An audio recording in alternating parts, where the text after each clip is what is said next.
Bueno, yo soy Ángel Valderas Puga, profesor recién jubilado de la Universidad Autónoma de Querétaro, del Instituto Tecnológico de Querétaro, y desde el 2006 la vida me llevó a una ocupación extra, que es el análisis de resultados electorales. Mira, mañana me entrevistan desde Ecuador, Ecuador en directo, y seguramente va a ser una pregunta muy parecida a esta. ¿Qué pasó en México? Se cristaliza un viejo anhelo de la izquierda mexicana. Yo de joven estudiante de ingeniería fui militante del Partido Mexicano de los Trabajadores, fundado por el ingeniero Eberto Castillo.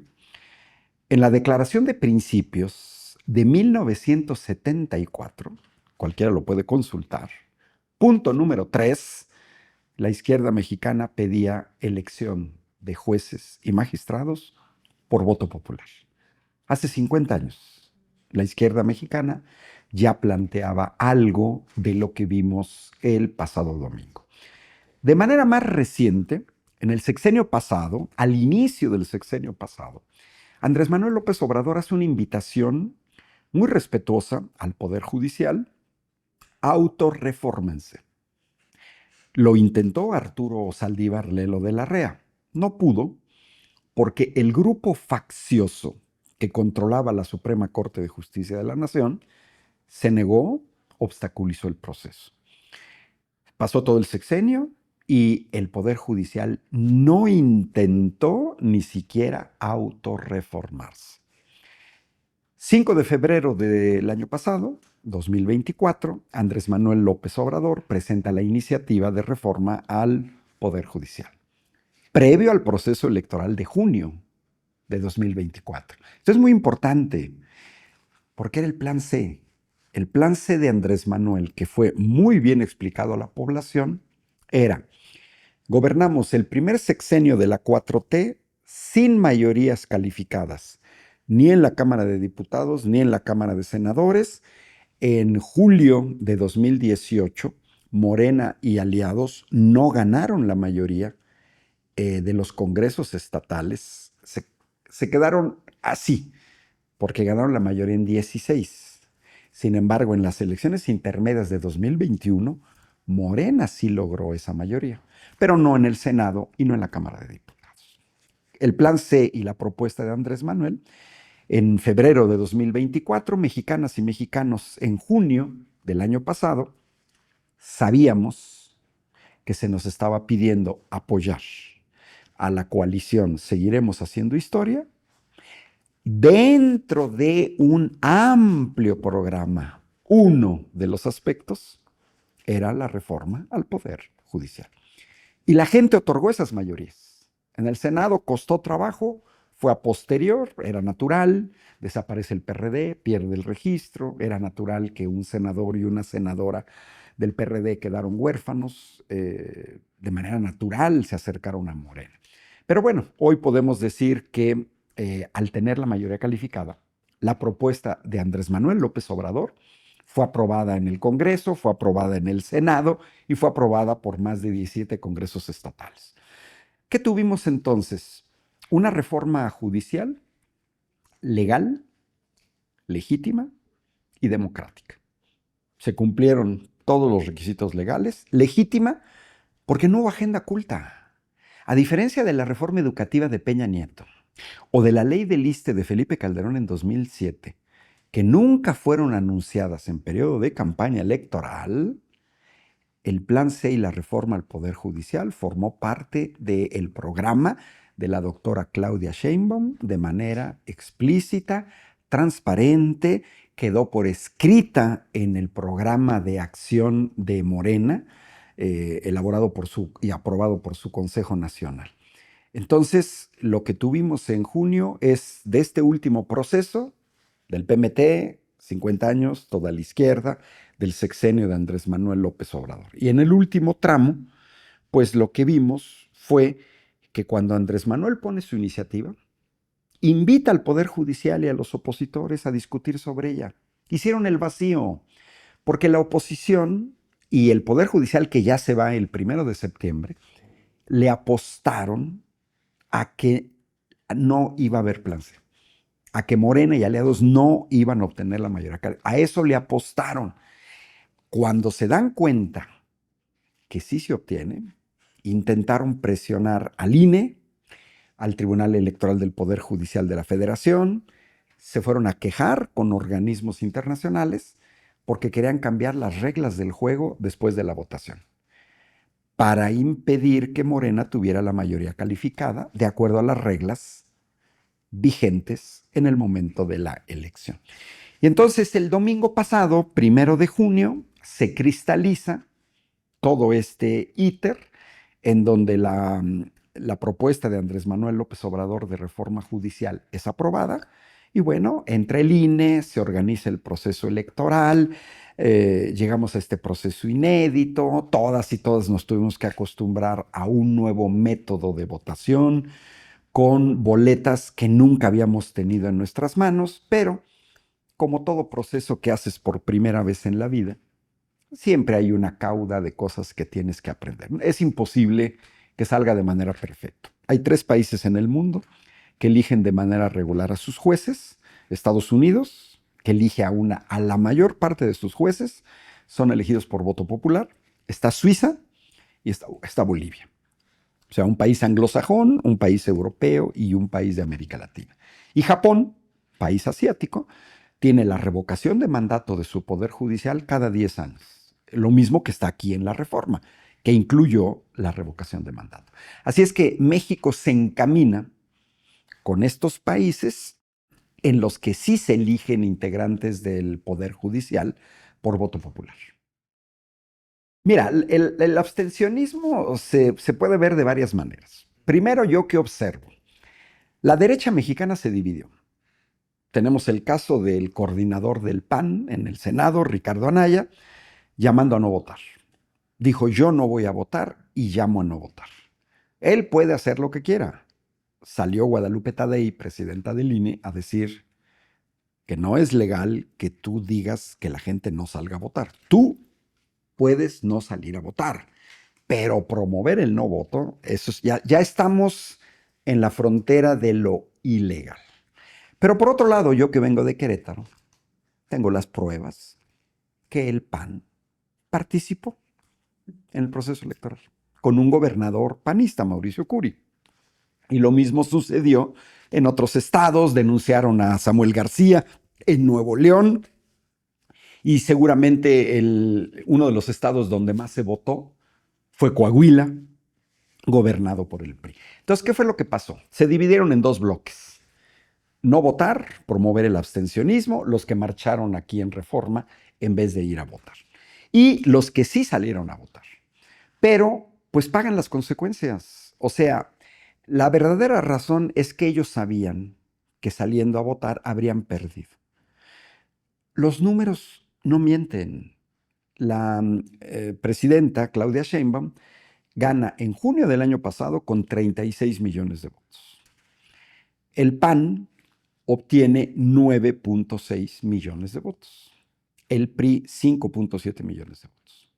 Votaron por el PAN el año pasado el 16% de los votantes. La última encuesta de ENCOL, que da a conocer sobre la evaluación del trabajo de la doctora Claudia Sheinbaum, ante la pregunta afinidad partidista, resulta ser que el PAN ha perdido 3 puntos. O sea, votaron por ellos el 16% y hoy en día tienen una aprobación del 13%. El PRI, lo mismo. Votaron por ellos el 9.5%, hoy tienen una aceptación del 7%. Quiere decir que el PRIAN en su conjunto ha perdido 5 puntos, que curiosamente son los 5 puntos que ha subido Morena. Porque por Morena, en junio del año pasado, Morena, no la coalición, por Morena, votó el 45% y hoy tiene una aceptación del 50%. Es claro que ante ese panorama, la oposición sabía que iba a ser derrotada. Por lo tanto, eso explica su abstencionismo y que también tiene que ver con una parte de política muy chafa, deslegitimar el proceso, como si el hecho de que hubiéramos votado 13 millones podría anular la elección. No existe ningún precepto de que si sale poca gente, las elecciones son inválidas. Ilegítimas tampoco. El 80% de la población estaba a favor de una reforma al Poder Judicial. ¿Eso significa que yo, que estoy a favor de la reforma del Poder Judicial, tengo que salir a votar? No, no es obligatorio. ¿Puedo hacerlo? Como no puedo hacerlo. Entonces, y un último elemento que explica el abstencionismo. Eso no va a volver a suceder jamás. Jamás va a volver a suceder por una razón muy sencilla. A partir de 2027, mexicanas y mexicanos, vamos a votar de manera concurrente por el Poder Ejecutivo, por el Poder Legislativo y por el Poder Judicial. Por ejemplo, nosotros en Querétaro, el domingo, junto con otros 12 estados de la República, no elegimos a nuestros jueces estatales. En 2027 lo vamos a hacer. Quiero ver que nos vengan a decir que va a haber una alta tasa de abstencionismo cuando vamos a elegir gobernador o gobernadora. No, hombre, mira, eso está perfectamente estudiado en todo el mundo. Cuando hay elecciones presidenciales y cuando hay elecciones intermedias, o de gobernador y no de gobernador, siempre baja la afluencia. Es un proceso natural. La gente sale en procesos así. En este caso, como fue la elección de un solo poder, el judicial, pues la afluencia se sentía que no iba a ser masiva, pero no va a volver a suceder. Dentro de los magistrados, por ejemplo, Tribunal de Disciplina, Sala Superior del Tribunal Electoral, van a durar 6 años en el cargo. Los acabamos de elegir en 2025, pero no van a durar el 2031, los vamos a elegir en 2030. En 2030 vamos a elegir ejecutivo, legislativo y nuevamente, Tribunal de Disciplina Judicial, Tribunal Electoral del Poder Judicial de la Federación. ¿Pero vamos a elegir ministros de la Corte? No, porque los ministros de la Corte van a durar 12 años. ¿Vamos a elegir a magistrados y jueces que eran las listas más largas? No, porque esos duran 9 años. Entonces, incluso estas boletas van a ser fluctuantes dependiendo si eliges o no eliges a integrantes del Poder Judicial. El análogo pudiera ser cuando votas por senadores, gobernadores, presidentes municipales o diputados locales, porque unos duran 3 años y otros duran 6 años. A veces se empata y a veces no. Tú puedes salir a votar por un diputado local y un presidente municipal, pero no te toca gobernador, ni te toca senador. Bueno, luego en otro proceso sí te toca presidente municipal, diputado local, senador y gobernador. Acá con el Poder Judicial va a pasar lo mismo. Mira, primero hay que ver quién nos lo dice. Nos lo dice un exprófugo, Ricardo Anaya, que salió a declarar públicamente, ahí está el video, que este proceso iba a ser un cochinero como los que se hacían hace 20 o 30 años. Hace 20 o 30 años. Al señor Ricardo Anaya, que es egresado también de mi universidad, la Autónoma de Querétaro, no se le dan los números. Porque si Ricardo Anaya dice que hace 20 años las elecciones eran un cochinero, ¿quién gobernaba este país? Hace 20 años lo gobernaba el panista Vicente Fox. Y si nos vamos al rango que él dio entre 20 y 30 años, pues ni más ni menos Ricardo Anaya está diciendo que con Ernesto Zedillo las elecciones eran un cochinero y con el panista Vicente Fox era un cochinero. Es la primera vez que yo coincido con Ricardo Anaya. Eran un cochinero las elecciones con el PRIAN. Mira, ¿cuál es la principal objeción? Y yo veo ahora sí que ardiendo las redes sociales. Los acordeones. Y eso también se refiere a Ricardo Anaya. Pues yo le diría al señor Ricardo Anaya que cheque en su estado de donde él proviene, porque yo tengo al menos 2 acordeones de panistas de Querétaro. O sea, si Ricardo Anaya y panistas se quejan del uso de acordeones, pues yo les diría, ustedes también los utilizaron. Y aquí los tengo. Aquí tengo yo 2 acordeones. No se trata de que se vea, pero bueno, tengo 2 acordeones un poco hacia abajo. Ahí está. Miren, tengo 2 acordeones. Es un ejemplo, del PAN. Bueno, ¿qué nos dicen estos acordeones? Pues basta compulsar los números que estaban proponiendo la gente del partido de Ricardo Anaya para darnos cuenta que los candidatos del PAN eran, por ejemplo, García Villegas Sánchez Cordero Paula María, eran Rosillo Garfias Consuelo, eran la exdiputada del PRI y esposa de Macedo de la Concha, Zulema Mosri Gutiérrez, y eran la ex procuradora de Felipe Calderón, Marisela Morales. Entonces yo le diría a Ricardo Anaya, pues que chequen su propio partido. Pidieron votar por el número 55, Sergio Molina Martínez, y los panistas en Querétaro pidieron votar por Ricardo Sodi, número 61. Yo creo que aquí podemos hablar de hipocresía. O sea, los panistas no pueden decir, es que la gente de Morena traía acordeones. También los panistas traían acordeones. Y lo dijeron observadores internacionales. Miren, les pongo el caso. Querétaro, solo 6 boletas, tuvimos que elegir 38 cargos. En 19 estados de la República, donde además hubo elecciones estatales, estamos hablando de 50 candidatos, 9 boletas. Humanamente no es posible que tú llegues a una casilla y en ese momento comiences a revisar la lista. Oigan, tan solo para la Suprema Corte de Justicia eran 33 mujeres y 64 candidatos en total. Es imposible que tú llegues a una casilla y empieces en ese momento a decidir. Ahí va lo de los acordeones. Es muy importante el plural, porque dicen Morena traía sus acordeones. Sí, pero los acordeones no coincidían. ¿Por qué? Porque yo tengo aquí fotos de gente que hizo su acordeón en cuaderno, en hojitas de papel. Los acordeones, gente que llegó, yo vi, donde yo voté, llegaba gente con su cuadernito. Sí había gente que llegaba con algunos acordeones impresos. Sí, yo llegué con un acordeón impreso, en blanco y negro, impreso en mi casa. Vi a mucha gente que traía acordeones en sus celulares. Bueno, esos acordeones, ¿quién los hizo? ¿Quién los distribuyó? Yo ubiqué porque estudio procesos electorales. Vean, muchos de los acordeones fueron construidos de manera individual.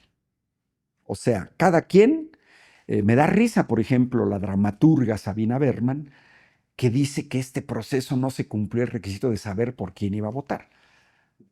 Yo tomo esas palabras de Sabina Berman como un paradigma de la gente que dice que no sabe que iba a votar. Yo me preguntaría si Sabina Berman o gente que piensa como Sabina Berman dice que no sabían por quién iba a votar, pues yo le diría, ¿y qué hicieron los 2 meses de campaña? El portal del INE nos presentó los currículums y si hubieran hecho su tarea, ni modo que Sabina Berman me diga que no conoce a Lenia Batres, o a Yasmín Esquivel, o a Loreta Ortiz, o a Bernardo Batis, o a Celia Maya, que están en el Consejo de la Judicatura. Que no me venga a decir que no los conoce, porque habría que hacer la tarea. Ahora, como las tareas en equipo en la secundaria. Esta tarea, por ejemplo, yo participé en la construcción de un acordeón que nos llevó 2 meses en un colectivo de colectivos a nivel nacional, de Baja California, Quintana Roo, de Tamaulipas a Chiapas. 2 meses, ¿eh? Este colectivo nos reunimos por Zoom, los representantes de colectivos, y todos los lunes a las 8 de la noche, de 8 a 10, nos sentamos con calma a revisar de arriba para abajo. Suprema Corte, Tribunal de Disciplina, Tribunal Electoral. Que ahí era más fácil, nada más eran 2 candidatos, un hombre y una mujer. Bueno, ¿qué hicimos en esos colectivos? Invitamos a gente. Invitamos a Hugo Aguilar, invitamos a Lenia Batres, invitamos a Raimundo Espinosa, invitamos a Selene Cruz, invitamos a María Estela Ríos, o sea, para que nos platicaran, aparte de ¿Qué quiero decir? Hay acordeones que se construyeron de manera colectiva, de manera muy seria. Yo tengo 64 fichas colectivas de los 64 candidatos a la Suprema Corte, no sus currículos del INE, no. 64 fichas sobre su trayectoria política, sentencias, relaciones con partidos, etcétera. Es decir, hay colectivos que hicimos nuestra tarea. Y entonces yo lo que vi es que había, incluso dentro de gente cercana a Morena, había acordeones distintos. ¿Por qué te dabas cuenta? Porque en los chats inmediatamente veías, oye, es que este acordeón no se parece a este, no. Y hay un detalle más fuerte. Yo como analista de datos me voy a los resultados. José Antonio Crespo, profesor universitario que ahora sale ya con Alasraqui. Una vergüenza presentarse con Alasraqui, ha caído muy bajo. José Antonio Crespo debe tener un doctorado, no sé, no generalizo, pero ahí a José Antonio Crespo yo le aplicaría, a Denise Dresser, yo les aplicaría aquella del doctor Jorge Alberto López Gallardo, doctor en física, profesor de la Universidad del Paso, en Texas, de origen mexicano, pero profesor, la Universidad del Paso es en Estados Unidos, ¿no? Que él recopiló en 2006 los trabajos de análisis de datos que se demostraron el fraude de Felipe Calderón. Su libro empezaba en el libro, pobres doctores en ciencias políticas, tan cerca de la política y tan lejos de la ciencia. ¿Por qué lo decía Jorge Alberto López Gallardo? Porque son incapaces de analizar los datos. Y uno de ellos es José Antonio Crespo. Fíjate, habla de elección de Estado, como si hubiera sido un acordeón único donde desde las alturas se les dijo a la gente, vas a votar por esto, y todos de manera ciega obedecieron. Yo le diría a José Antonio Crespo que si está viendo esta transmisión, de buen profesor universitario, se lo digo con cariño de profesor universitario a profesor universitario, si fue una elección de Estado, que me explique por qué Hugo Aguilar saca 2 millones de votos más que Giovanni Figueroa. ¿Que no era una elección de Estado? Yo trabajé 10 años en Europa y en Italia se hablaba mucho de las votaciones búlgaras. Era una referencia al socialismo real, donde el candidato oficial se llevaba el 90% de los votos. A eso se le llama elección búlgara, donde prácticamente hay una línea y todo el mundo la acata. Pero los resultados de la elección nos dicen, caray, Hugo Aguilar, casi 3 millones de votos más que Giovanni Figueroa. Y entonces, si fue una elección de Estado, estoy ahorita en la lista de hombres, en las de mujeres es más evidente, nos debería de explicar José Antonio Crespo por qué Isaac de Paz, Federico Anaya, César Gutiérrez sacaron más de 2.300.000 votos, casi los 3 millones. Pues no que era una elección de Estado. En una elección de Estado deberíamos de haber visto los ganadores, todos con 6 millones de votos, los 4, porque fue elección de Estado, todos votamos ahí, y los demás, 0 votos, o 2 votos, o 3 votos.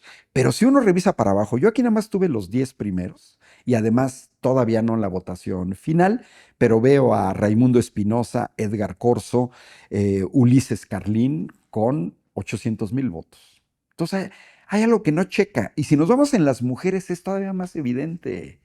Porque vemos a una Lenia Batres con 5 millones y feria de votos que no checan con los de Hugo Aguilar.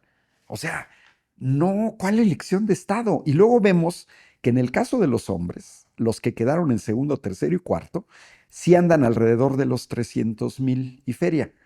Pero si vemos, por ejemplo, los de Yasmín Esquivel, ella sacó 4,5 millones, 1,5 millones más que los hombres que dicen que estaban en este acordeón oficial.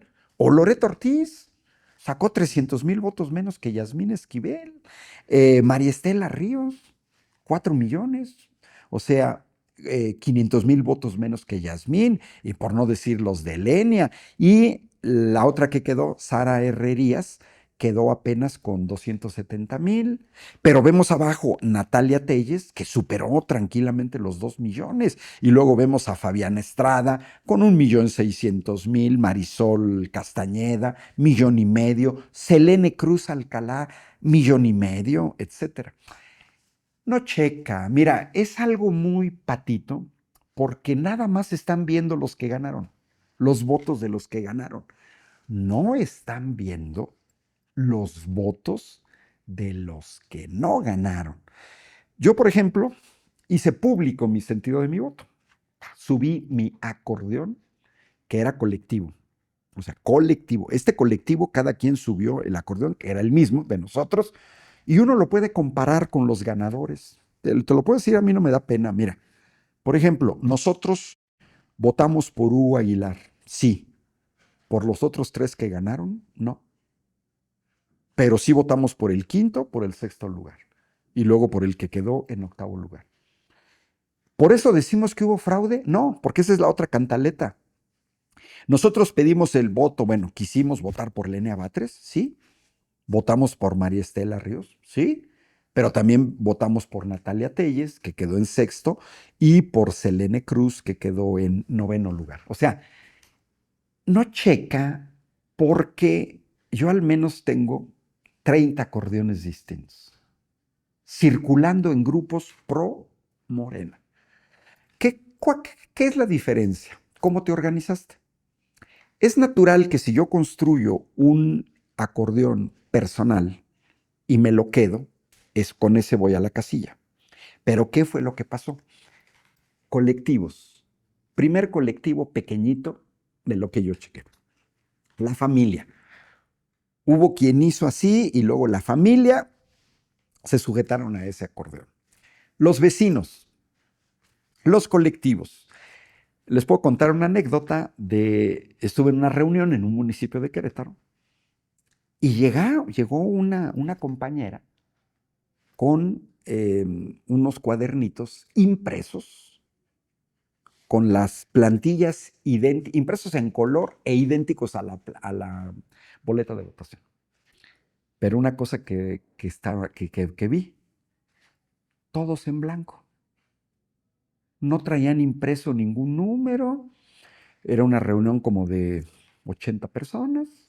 Repartió, se discutió de manera colectiva y empezaron a decir, vamos a llenar todos el número 10, por decir algo. Pero no faltó que dijeran, no, yo al 10 no. No, pero que el 10, no, ya sabes que el 10. A ver, nosotros, ¿cómo llegamos al consenso de la lista que yo promocioné? Muy sencillo. Donde hubo consenso, Hugo Aguilar, Lenia Batres, María Estela Ríos, hubo consenso. Consenso. Ah, bueno, pues ya, todos por ese. Y donde no hubo consenso, pues se vota. O sea, bueno, la mayoría ya dijo, híjole, yo hubiera querido votar por este, pero ya me sujeto al acuerdo de la mayoría. Porque si no te sujetas al acuerdo de la mayoría, es un acordeón personal. Y entonces ya no tiene tanto valor. Eso explica la gran cantidad de votos para candidatas y candidatos que no quedaron. Porque este resultado, si me dices, fue una elección de Estado, que me disculpen, pero entonces para el Tribunal de Disciplina Judicial, Celia Maya, Bernardo Batis, deberían de haber tenido los 6 millones de votos que tuvo Hugo Aguilar. Y no fue así. Último, para mí es ofensivo. Esto me lo mandó un maestro de Oaxaca. Es interesantísimo. Son chats internos. Dice, ha ganado nuestro candidato y eso me da mucha satisfacción. Aunque nos pusieron una casilla muy alejada de Chachalaca, pero fuimos en 3 camionetas más personas en motocicletas, nos hicimos 2 horas y media de camino, pero fuimos a votar por el compañero Hugo.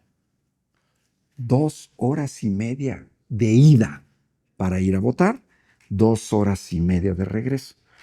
Creo que es hasta ofensivo que a la gente se le diga que hubo acarreo. No, hay que tomar en cuenta que no se pusieron todas las casillas que se ponen en un proceso ordinario. Y quienes más salieron perdiendo es en el ámbito rural, en las sierras, en la montaña. Te pusieron casillas muy lejos. Pues cómo no, eso también incrementó el abstencionismo. No todo mundo paga una camioneta, una moto y viajas 2 horas y media para ir a votar. Oye, yo me fui votando caminando de mi casa a la casilla. O sea, te vas en bicicleta, o sea, hasta haces ejercicio. Teníamos la casilla ahí a 10 minutos, en coche a 5 minutos. O sea, no, no, eso también es un factor que hay que tomar en cuenta. El no haber tenido casillas en todos lados también aumentó el abstencionismo, ¿no? Pero a mí se me parece ofensivo. Entonces, mira, en síntesis, acordeones hubo muchos. Que hubo de Morena, no, no es cierto. Mira, personajes ligados a Morena o pro Morena que hicieron públicos acordeones distintos que no coincidían. Pedro Miguel, Pedro Salmerón, Fabricio Mejía Madrid. Así. Hubo periodistas. Yo colaboro casi todas las mañanas con el noticiero en redes de Jacobo el NKB. Él sacó su lista. Manuel Pedrero, colaboro también con Manuel Pedrero, sacó su lista.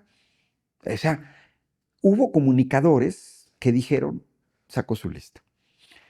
Y luego vemos a gente como Ciro Gómez Leiva criticando el proceso, que a mí me gustaría saber, a ver, señor Ciro Gómez Leiva, ¿votó o no votó?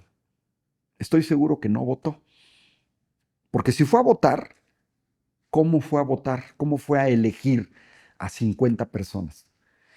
Tenías que haber, tenías que haber revisado previamente los perfiles y llegar ya con una decisión. ¿Es inédito? No es inédito. En junio del año pasado, todas y todos, no todas y todos, no, la inmensa mayoría de mexicanas y mexicanos llegamos en junio del año pasado sabiendo si nuestro voto iba a ser por Claudia Sheinbaum, por Xóchitl Gálvez o por Jorge Álvarez Maínez. Todas y todos llegamos sabiendo por qué partido íbamos a votar, por qué diputado federal, por qué presidente municipal. Acá era exactamente lo mismo. Nada más que cuál es la diferencia, el diseño de la boleta y el número de candidatos, porque aquí nuestro voto fue múltiple. Cuando tu voto es único, entonces pues simplemente tienes todas las opciones, eliges uno. Punto. En este caso no. Como era múltiple, pues tenías que llevar tu recordatorio. Ahora, también, ¿qué me pasó en la casilla? Yo participé en la construcción de un acordeón que nosotros construimos y llegué a la casilla y prácticamente de memoria me llené las 4 primeras boletas. Pa, pa, pa, pa. Porque construí. Entonces, era también una cuestión de agilizar el proceso, porque detrás de mí pues, había cola, ¿no? Pero sí se me fueron las cabras en las últimas 2. Las llené a la mitad. Ah, bueno, pues con mucha pena saqué mi papelito, lo desdoblé, ya vi y lo llené. Cuando hablan de fraude, mira, los que hemos detectado fraudes. Yo detecté el fraude en Ecuador la misma noche de la votación y en un programa en la mañana con Jacobo el NKB, domingo en la mañana, lunes en la mañana, yo señalé y dije, utilicé la palabra fraude. Yo fui de los que demostró que hubo fraude en las elecciones de 2006, pero con datos, no con que creencias o no porque mi candidato no quedó, digo que es fraude. No, eso es patito, es muy poco serio. Bueno, de Ecuador me hicieron 8 entrevistas, medios de comunicación de Ecuador, sobre por qué decía yo que había habido fraude. Presenté los datos, encuestas de salida, tracking poll, resultados de la primera vuelta. ¿Por qué? Pues porque me he ido entrenando a analizar esos resultados electorales. ¿En qué terminó mi participación en Ecuador? 2 reuniones, una con la Comisión Europea, donde participaron doctores en química, profesores de las universidades norteamericanas, y otro con la reunión de observación de la OEA. Yo no me puedo jugar mi prestigio como profesor universitario en reuniones de este calibre, ir a decir tonterías de que hubo fraude si no tenía los pelos de la burra en la mano. O sea, Y yo veo que gente, es que no quedó mi candidato. Mira, aquí hay una lista de una persona que me da mucha risa porque no, es que fraude. Y yo tenía su lista. ¿Y qué observé de su lista? Que de 5 que ella propuso, 4 quedaron. O sea, tú dices, qué fraude. Oye, a ver, no entiendo. Fíjense nada más la gente que dice que hubo fraude. Porque pues me la acaban de presentar. Fíjense. De la gente que promovió filopanistas en Querétaro. Ojo, ¿eh? Ojo. El PAN en Querétaro repartió acordeones y resulta ser que Ricardo Anaya y los del PAN se quejan cuando quedaron 2 de sus candidatas. El PAN de Querétaro promovió el voto a favor de Yasmín Esquivel y Loreto Ortiz. Quedaron 2 de 5. ¿De qué se quejan? Les fue bien. Ojo, en el caso de los hombres, el PAN de Querétaro quedaron 2 de los 4. Pidieron el voto por Hugo Aguilar y por Asael. Pues les fue muy bien, Ricardo Anaya. En el caso del Tribunal de Disciplina, eran 3 mujeres. El PAN promovió a 2, Celia Maya e Indira García, que quedaron. Oye, si en una elección los panistas eligen 2 de 3, y en el caso de los hombres propusieron votar por Rufino León, que quedó. Por último, Tribunal Electoral del Poder Judicial de la Federación. El PAN pidió el voto por Claudia Valle Aguilazucho. ¿Qué quedó? No sé si te das cuenta, nadie ha analizado esto. Quedaron candidatos propuestos por el PAN. O sea, no les fue mal. Si a mí me dijeran, oye, ¿cómo fraude? Pues si quedó la gente que promovió el PAN, ¿no? Es algo muy curioso porque, mira, fraude es cuando tú manipulas los votos, como se hizo en 2006, que se utilizó un algoritmo para los últimos votos de Andrés Manuel, canalizarlos a Felipe Calderón y viceversa. Hablas de fraude, yo tengo mi archivo, ese lo analizamos. Cuando se contabilizan votos, sorpréndanse que se contabilizaron antes de las 8 de la mañana. O sea, antes de que se abrieran las casillas de votación, había 350,000 votos contabilizados en una elección donde la diferencia oficial fue de 250,000 votos. O sea, para salir a decir que es fraude, digo, necesitas tener elementos. En 2006 yo recuerdo, primera categoría de gente que salió a decir que había fraude, con instrumentos y datos físicos, principalmente de la UNAM, pero también de la Autónoma de San Luis Potosí. Segundo lugar, ingenieros. Muchos de ellos ingenieros en sistemas computacionales. Yo fui de esos, soy ingeniero. Tercer lugar, matemáticos. Porque uno pudiera pensar, no, es que los matemáticos, no. Fueron físicos, ingenieros, en tercer lugar, matemáticos, porque en ese tiempo había pocos matemáticos que se quisieron meter y, ojo, que manejaban instrumentos informáticos, porque ese fraude fue cibernético, el de 2006. Entonces, a mí, gente que apenas maneja datos de aritmética, que me venga a decir que hubo fraude. Oye, que nos lo vengas a decir a gente que tenemos casi 20 años analizando resultados electorales, pues no, no hay sustento. Mira, yo quisiera elecciones más transparentes, como se dan en Estados Unidos, cuando un juez te dice, yo estoy apoyado por el Partido Republicano, yo estoy apoyado por el Partido Demócrata, como en España, como en Italia, como en Alemania, como en el Reino Unido, en donde claramente tienes candidatos a jueces, bueno, no candidatos, jueces que se declaran abiertamente cercanos al Partido Popular, la derecha española, y jueces que se declaran abiertamente simpatizantes del PSOE, izquierda. En Italia existe magistratura democrática. ¿Qué agrupa magistratura democrática? Jueces que abiertamente se declaran de izquierda. Ahora sí, ojo, ¿esto significa una justicia ideologizada con base en un partido? No, no, no. El hecho de que tú te declares de izquierda no implica que no vas a castigar a gente de izquierda y pues vas a castigar a pura gente de derecha. Eso no sucede. Pero no se andan con las patrañas de Norma Piña, Pérez Dayán y compañía, que, ay, nosotros somos neutrales, apolíticos, somos amibas, somos como ángeles sin sexo, no, estamos más allá del bien y del mal, somos los representantes de Dios en la tierra y nuestras decisiones son objetivas, etcétera, etcétera, ¿no? Esto es más o menos lo que hay que ver. Quien diga que hubo fraude, que lo demuestre.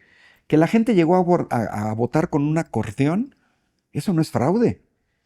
¿Por qué? Porque si a mí me dieron 10 acordeones, el voto fue libre y secreto, yo pude elegir entre los 10 acordeones con cuál me sentía más identificado. Porque de manera colectiva hubo un trabajo de aprendizaje colectivo muy interesante. Miren, en Querétaro, por ejemplo, yo esperaría que en el país pasó lo mismo. Un colectivo nos reunimos, pedimos información de los candidatos a abogadas, a trabajadores del Poder Judicial, a ex trabajadores del Poder Judicial, a ex magistrados, a ex jueces, a abogados litigantes, ojo, de confianza. Yo no le fui a pedir a Ricardo Anaya que me dijera, oye, ¿quién? Bueno, a lo mejor sí, para saber a quién apoyaban ellos. Pero lo que quiero decir es que hubo colectivos que sí hicieron un trabajo muy serio y esto se nota más en las elecciones locales. ¿Preguntaste o no preguntaste? Era importante a los abogados litigantes porque ellos tienen muy buen diagnóstico sobre jueces. ¿Cuál ha sido el sentido de sus sentencias? Si piden sobornos o no, si se dejan manipular, si han participado en despojos. Eso te lo dice un abogado litigante. En todas las áreas, laboral, administrativo. Yo fui dirigente sindical. Claro que tenía ubicados a los jueces en el área laboral. ¿Por qué? Porque les tocó llevar casos de nosotros. Entonces tú ya sabes en qué sentido, quién falla a favor del patrón, quién falla en contra del trabajador. Que esto no quiere decir, o sea, si el patrón tiene razón, ¿eh? Y si el trabajador no tiene la razón, no tiene la razón. No, no se trata de jueces facciosos. Pero creo que ese trabajo sí se hizo también a nivel local. Mira, en primera hay que decir que Enrique Krause es bastante chafa, muy chafa, porque ni siquiera, a ver, que no se haga. Él no puede no conocer el significado de la palabra dictadura. Yo nunca vi a Enrique Krause salir a combatir a las dictaduras en Sudamérica, después de golpes de Estado. Nunca lo hablé hablar mal de Franco. Es más, hasta quiso casi lavarle la cara a Porfirio Díaz, dictador, 30 años. En una dictadura, es una extraña dictadura, por eso digo que son bastante chafas. A ver, ¿cómo le llamas dictadura a alguien que de manera regular lleva a cabo procesos electorales sin fraude, como llegó Andrés Manuel López Obrador y como llegó Claudia Sheinbaum, con el voto popular? Eso no es una dictadura. Y en todo caso, si quieren pensar en dictadura o régimen autoritario, yo le pediría a Enrique Krause que mire arriba del río Bravo y que se dé cuenta cómo está gobernando Donald Trump. Con menos de la mitad de los votos y sus órdenes ejecutivas, está siendo ultra autoritario. ¿Qué dijo Enrique Krause cuando Ernesto Zedillo, de un plumazo, desaparece la corte? La redujo de 25 a 11 y de dedazo. Porque también esto es muy importante. Yo a la gente le digo, a ver, ¿se te hacen pocos 13 millones de votos? ¿Quiénes elegían antes a los ministros y ministras de la Suprema Corte de Justicia de la Nación? Formalmente, un máximo de 129. Porque con la reforma de Zedillo elegían 128 senadores más el presidente de la República, porque el mecanismo es: yo, presidente de la República, todavía no había ninguna mujer, mando una terna. El Senado de esa terna elige. Así llegó Lenia Batres. Ah, bueno, el Senado no elige, te regresan la terna. Tú puedes cambiar a una persona de la terna, la vuelves a enviar. El Senado no te autoriza, tú ya decides por dedos. Ya. Ese era el mecanismo. ¿Qué nos dijo Norma Piña en una entrevista con Adela Micha? ¿Cómo llegó a la corte? Siendo la peor evaluada, ¿eh? Como lo recordó el senador del PRD, Armando Ríos Peter. Fue la peor evaluada. No, qué carrera judicial, patrañas. Fue la peor evaluada. Y se lo dijo Adela Micha.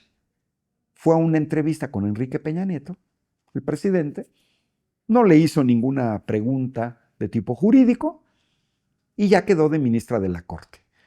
Pregunta, ¿quién eligió? Una persona, Enrique Peña Nieto, que después le tiró línea a los senadores del PRI, métanme a Norma Piña. Eso se llama democracia. A Norma Piña la eligió una persona, a Hugo Aguilar la elegimos 13 millones. Bueno, principalmente los 6 millones que votamos por él. Y lo mismo en el caso de Lenia Batres, ¿no? Que como dijo la presidenta, oye, el PRI el año pasado obtuvo 5.7 millones de votos. El PRI, en una elección presidencial de las más concurridas. Hoy Hugo Aguilar va a ser presidente de la Suprema Corte con más votos que los que logra acumular el PRI. Y, o sea, eso muestra que esta gente de derecha, como Enrique Krause, muestran una ignorancia tremenda. No, pero yo no creo que no sepan lo que es una dictadura. Sí, lo saben, pero más bien tratan de manipular. Pero no hay ningún elemento. Tenemos uno de los gobiernos más democráticos del mundo. Que no les guste es otra cosa. Se quitaron la careta de demócratas. Esto yo siempre es una tesis que he tenido toda la vida. Las derechas son demócratas hasta que pierden las elecciones. No les gusta. ¿De dónde viene la Guerra Civil Española? Que la derecha no reconoció las elecciones y dieron golpe de Estado con Francisco Franco. ¿De dónde vienen las dictaduras en América Latina, Argentina, Uruguay, Brasil, Bolivia, Colombia, Ecuador? Pues vienen de que precisamente, como el caso de Chile con Salvador Allende, pierden las elecciones y entonces son capaces hasta de dar golpe de Estado. Porque mientras gane la simulación, no, pues ahí no hay ningún problema. Esas son las derechas, ¿no? Unas más civilizadas, otras menos, las que son capaces de dar golpe de Estado y las que hacen lawfare. ¿Cómo quitaron a Dilma Rousseff en Brasil? Con lawfare. O sea, ¿qué nos quitamos? Y es un elemento muy importante en México, ¿eh? Exacto, nos quitamos, esto lo están diciendo en Ecuador, ¿eh? Nos quitamos la posibilidad de lawfare en México con esta elección. Mira, Argentina, el Poder Judicial, eh, Javier Milei no sería presidente de Argentina si no se le hubiera impedido a Cristina Fernández de Kirchner el poder competir. ¿Quién impidió que Cristina Fernández participara cuando entra Daniel Fernández? El Poder Judicial. ¿Y por qué? Porque sabían que Cristina Fernández le habría ganado a Javier Milei. El caso que di de Brasil, cuando Dilma Rousseff gana las elecciones, ¿qué hace el...? Porque también hay que tomar en cuenta que dependiendo del andamiaje jurídico, en el caso de Brasil como en el caso de Venezuela, por ejemplo, desde el Congreso puedes destituir a alguien. También lo intentaron en Venezuela con la autoproclamación de Juan Guaidó.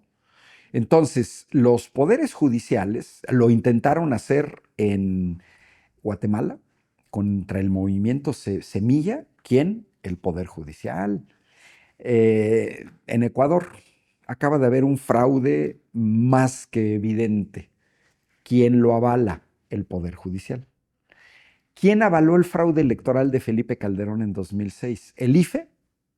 La gente tipo Lorenzo Córdoba, Ciro Murayama, etcétera, y que a Crespo ya se le olvidó que él dijo que había fraude en 2006, pero ¿quién lo avala? El Tribunal Electoral del Poder Judicial de la Federación. Entonces, los tribunales te avalan un fraude y viene el lawfare, que es la persecución judicial, como el desafuero en 2005 contra Andrés Manuel López Obrador, para descarrilar a candidatos de izquierda con amplias posibilidades de ganar.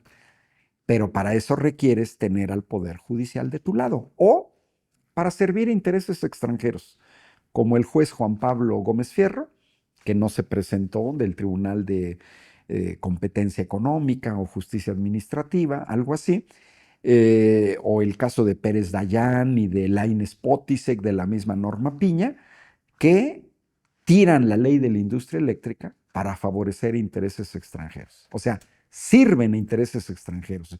No nada más es el loafer, es que sirven a grandes transnacionales. Bueno, con este poder judicial electo por el pueblo, y al igual que Japón, tenemos la revocación de mandato. En este proceso, hoy en día el poder judicial está más a la vista y vamos a estar más vigilantes. Comenzamos a estar vigilantes en el sentido del voto cuando empezamos a ver cómo votaba Lenia Batres, cómo votaba Ríos Farjat, Alcántara Carrancá, cómo votaba Yasmín Esquivel, cómo votaba Loreto Ortiz, porque eso es lo que te va a ir viendo. Cómo votan en el sentido de su voto. ¿Quién, por ejemplo, defiende a evasores fiscales como Ricardo Salinas Pliego? ¿Y quién vota a favor de Comisión Federal de Electricidad? ¿O quién vota a favor de Iberdrola? Por ejemplo, perdonarles multas, ¿no? Entonces, yo creo que hoy vamos a tener un poder judicial muchísimo más legítimo y un poder judicial muchísimo menos faccioso, pero que va a tener que rendir cuentas. Yo nada más quiero ver a algunos de los 9 que llegaron que voten sentido en contra de la patria. Lo voy a decir a la mexicana, no se la va a acabar, ¿eh? No, no se la va a acabar. Y lo primero es que se les va a acusar de traidor, que fue lo que pasó con Ríos Farjat y Alcántara Carrancá, que fueron propuestas de Andrés Manuel López Obrador y que una vez que llegan al cargo, se sumaron a la parte facciosa de la Suprema Corte. Se van al basurero de la historia como pésimos integrantes del Poder Judicial, como gente corrupta que se autoasignaron grandes salarios, violadores de la Constitución, serviles de intereses extranjeros, nepotistas hasta la pared enfrente. ¿Qué hizo el Consejo de la Judicatura Federal bajo Norma Piña? Tendría que vigilar a los jueces. Y vemos que los jueces liberan a decenas de delincuentes. El paradigma de la gente de como Norma Piña es el mismo día que declaran narco a Genaro García Luna en Estados Unidos, ese mismo día el Poder Judicial le está liberando las cuentas a García Luna y a su esposa. Eso muestra totalmente, no los vamos a extrañar. Digan lo que digan, nadie los pela porque hablan con, pareciera ser como el Olimpo. Yo vi todavía un poco antes del Poder Judicial estos 7 facciosos con Norma Piña, todavía despotricando contra la elección popular, con una serie de un lenguaje formalista que casi se les aplicaría el dicho, quien no los conozca, que los compre. Se van a ir al basurero de la historia. Nadie se va a acordar de Norma Piña ni de Ríos Farjat ya el próximo año, dentro de 2 años. Esa gente no vuelve a llegar al Poder Judicial porque se les dio la oportunidad y traicionaron al pueblo de México. No a Andrés Manuel López Obrador, no. Hicieron una bola de porquerías, ¿eh? El caso de la ley de la industria eléctrica, que yo luché con todo contra ella, constitucionalmente la única manera de declararla inconstitucional era con 2/3, 8 votos. No los consiguieron. 7 votos porque declararla inconstitucional. Uno dice, esa ley ya es constitucional. No, meses después la tira uno. Y el Consejo de la Judicatura, bien contentos. No, o sea, tú dices, entonces, ¿para qué los queremos? ¿Para qué quieren ganar 750,000 pesos mensuales? ¿Para qué tenían 21,000 millones de pesos en fideicomisos? No, yo creo que no los vamos a... y además se están autoprotegiendo, ¿eh? No quieren ser investigados, ¿eh? No, no. Norma Piña metió a gente del entorno del narco Genaro García Luna a trabajar en la Suprema Corte. Así es que no los vamos a extrañar. No, yo creo que se cristaliza, repito, como comencé, un largo anhelo de la izquierda mexicana. Hay muchos países que están muy interesados en el proceso. Yo al menos he visto comentarios de gente de Ecuador, de Argentina, de Guatemala, de Italia. Ojo, en Europa nos tienen envidia, ¿eh? Yo veo, por ejemplo, la base de Pablo Iglesias, pero también en Italia, pues yo tengo muchos contactos allá, nos tienen envidia. Nos dicen que, pero así textualmente, explícito, ¿qué envidia tenemos de los mexicanos? A nosotros nos gustaría elegir a nuestros jueces y que no fueran electos en lo oscurito por poderes fácticos. Soy Ángel Valderas Puga de la Universidad Autónoma de Querétaro y del Instituto Tecnológico de Querétaro. Los invitamos cordialmente a ver las transmisiones de la 4TV.